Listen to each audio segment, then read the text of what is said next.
All right, welcome back to Onebar and Lupagus Show. I'm Onebar. Vikings already starting to make some cuts. They have until tomorrow at 3 o'clock, but they said, screw it. We're going to start early. We're going to get into all those cuts. Before we do that, remember, subscribe to the channel, like the videos. Let's get to 13,000 subs. Hit that sub button. We'll be going live tomorrow as the Vikings make their final cuts, do their final roster. So be sure to join us tomorrow at 2:30 Central Time.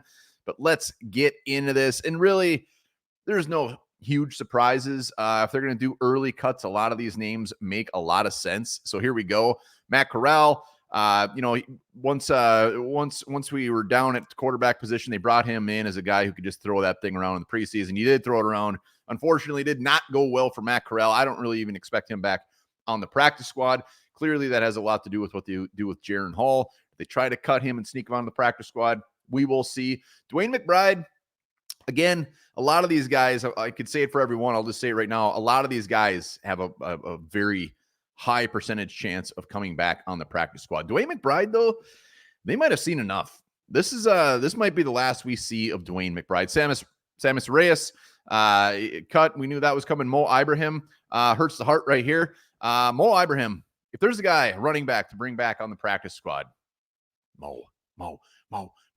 He didn't get much of a chance in Detroit, had one kickoff, injured, and then was done. Came here, very, very few carries, but every one of those carries looked beautiful. And Mo, his red flags are his injury, all the wear and tear he does have from his college days. But let's see what he's got.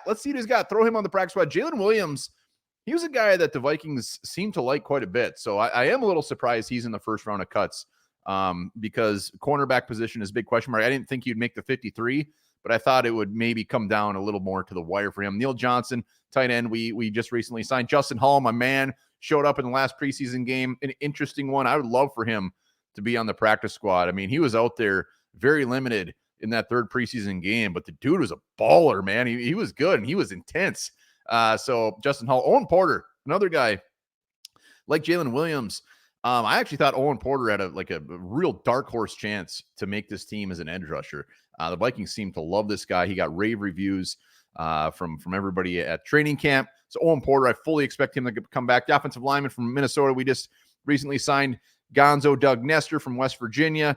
Nestor, a guy who can play multiple spots, practice squad, absolutely. Matt Sindrick. This is already the second time the Vikings have cut him. Maybe he'll be the next guy that they sign pretty much every other week. Spencer Rowland, the big man from North Carolina. Tyler Manoa, friend of the show. Another guy that was getting a lot of rave reviews along this defensive line is a guy that could maybe be a sneaky play to make the defensive line. 100% will be back on the practice squad. And then they have terminated the contract of A.J. Green the third. So another cornerback not in the mix. So the next 24 hours, it's going to be an interesting time. I'd be surprised if they release any more today, but we will see. We know guys that aren't on this list, like the Lewis Scenes, the Brian Asamoahs, they're probably trying to find some sort of deal for them. So I fully expect those names to be the last ones we see if they are, in fact, on the list. But there's your first round of cuts. Let me know in the comments, any of these hurt more than others. Are you surprised by any? And hit that sub button. Let's